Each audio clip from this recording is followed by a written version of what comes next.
Intermediate students కి ఒక good news ఉంది. ఏంటంటే అది మనకి ఎప్పటి నుంచో వెయిట్ చేసేటువంటి హాల్ టికెట్స్ అయితే రిలీజ్ అయిపోయాయి. సో ఆ హాల్ టికెట్స్ లో ఇన్స్ట్రక్షన్స్ ఉన్నాయి. ఒకసారి చదవవా? చదవలేదు. కానీ ఇన్స్ట్రక్షన్స్ కూడా ఇంపార్టెంటే. ఆ ఇన్స్ట్రక్షన్స్ ఒక్కసారి లుక్ చేద్దాం, చూడు. సో ఇన్స్ట్రక్షన్స్ లో బాగా గుర్తుపెట్టుకో, entries printed on the hall ticket carefully.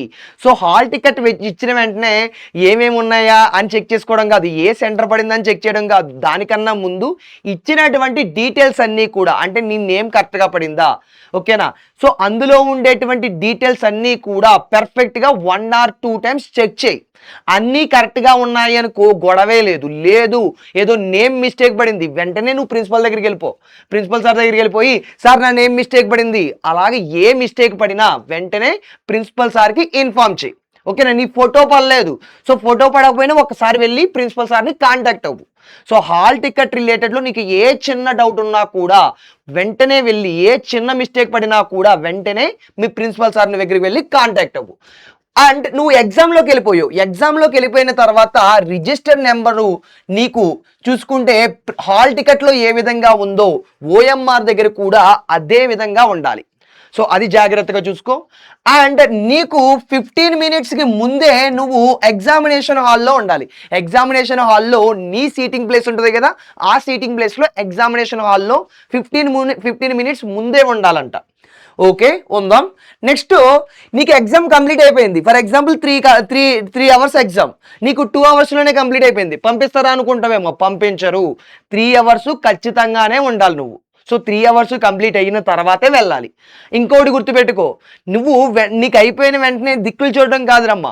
ఏంటి అనుకున్నావు, 2 hours కంప్లీట్ అయిపోయింది, మరలా ఒకసారి రివైజ్ చేయి. పేపర్ అంతా కూడా మరలా ఒకసారి రీచెక్ చేయి. సో ఖచ్చితంగా చెప్తున్నాను, నీకు టైం మిగిలితే ఒకసారి పేపర్ రాసిందంతా కూడా రీచెక్ చేసుకో.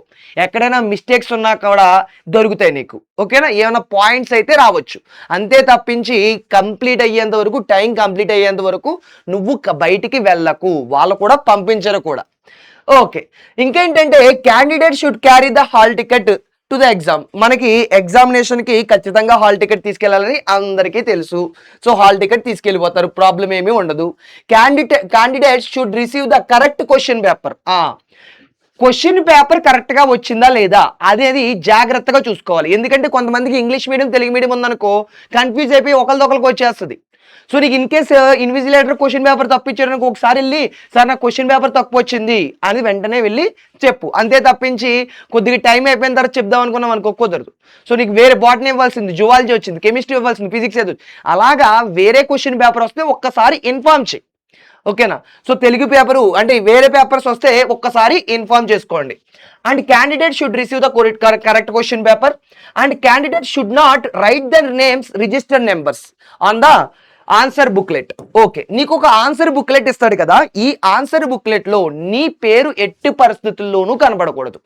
అండ్ ఆన్సర్ బుక్లెట్ లో నీ నేము కనబడకూడదు, అండ్ రిజిస్టర్ నెంబర్ కూడా కనబడకూడదు. అంటే నీ హాల్ టికెట్ నెంబర్ డీటెయిల్స్ కానీ నీ డీటెయిల్స్ ఏవి కూడా కనబడకూడదు అబ్బా. సో అది జాగ్రత్తగా చూసుకో. అండ్ నీకు షార్ట్ ఆన్సర్స్ కానీ, వెరీ షార్ట్ ఆన్సర్స్, దీంట్లో ఏమి ఇచ్చాడంటే వెరీ షార్ట్ ఆన్సర్ టైప్ ఉంటాయి కదా, అవి వరుసగా సేమ్ ఆర్డర్లో ఇచ్చినటువంటి ఆర్డర్లోనే రాసుకో.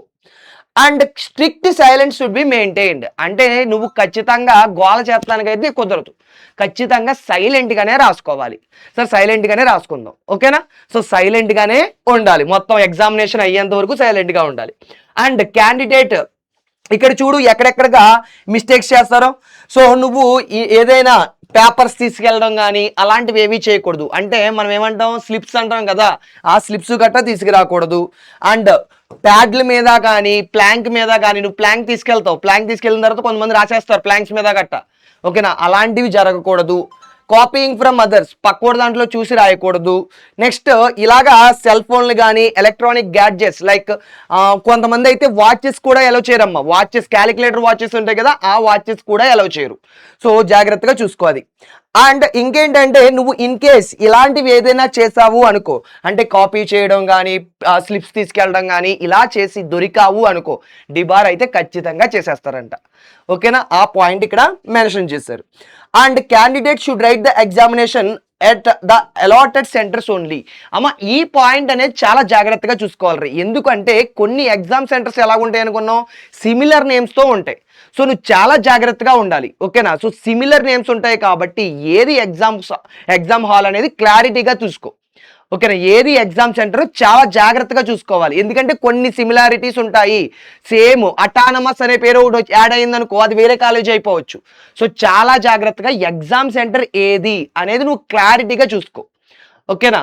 సో ఆ ఎగ్జామ్ సెంటర్ దగ్గరికి కావాలంటే ఒక రోజు ముందు వెళ్ళి ఒక లుక్ వేసే, నీదా కాదా అనేది ఒక లుక్ క్లారిటీగా చూసుకో, ఓకేనా. అది నీకు దగ్గరగా ఉందో దూరంగా ఉందో అనేది ఒక లుక్ అయితే వేసి. సో ఎగ్జామ్స్ ఎలా అవన్నీ ఫోకస్ చేశారు కదా, ఇవన్నీ దృష్టిలో పెట్టుకో. ఇవన్నీ మనకి ఇన్స్ట్రక్షన్స్లో అబ్జర్వ్ చేస్తాం. సో నీకు ఇంకా మేము ఒక ఆఫర్ కూడా ఇస్తున్నాం. ఇంకా నువ్వు హాల్ టికెట్ డౌన్లోడ్ చేసుకోలేదు అనుకో, డిస్క్రిప్షన్లో లింక్ పెడతాను, ఆ హాల్ టికెట్ డౌన్లోడ్ అక్కడి నుంచి తీసేసుకోవచ్చు, ఓకేనా. So all the best for your exams, కుమ్మేయాలి ఎగ్జామ్స్ మాత్రం.